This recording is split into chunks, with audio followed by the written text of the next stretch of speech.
મિત્રો, આ મંદિર વિશે તમે પહેલા સાંભળ્યું નહીં હોય.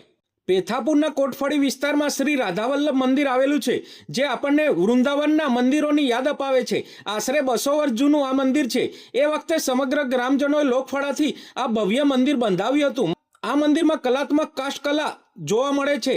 આ મંદિરમાં નિર્મોહી અખાડાવાળા મહંત શ્રી રામદાસજી બાપુ જેઓ વૃંદાવનથી અહીં પધાર્યા હતા. એ વખતે આ મંદિરની જાહોજલાલી ખૂબ હતી. અહીં ગૌશાળા પણ હતી. હંમેશા 15 જેટલા સાધુઓ સેવામાં રહેતા. દર 3-4 મહિને હાથીઓની જમાત અહીં આવતી અને રોકાતી હતી. જલજીલની 11સના દિવસે અહીંથી પાલખી નીકળતી, જે જોવા જેવી હતી. આ મંદિરમાં કલાત્મક કોતરણીવાળો ચાંદીનો હિંડોળો શ્રી મનુભાઈ ભાવસાર દ્વારા દાન કરેલો છે, જેના દર્શન શ્રાવણ માસમાં થાય છે. તેમજ અહીં જન્માષ્ટમી ધામધૂમથી ઉજવાય છે. આ જગ્યાએ દર્શન કર્યા હો તો કોમેન્ટ કરવાનું ભૂલતા નહીં. આવી જ નવી જાણકારી માટે ફોલો કરો.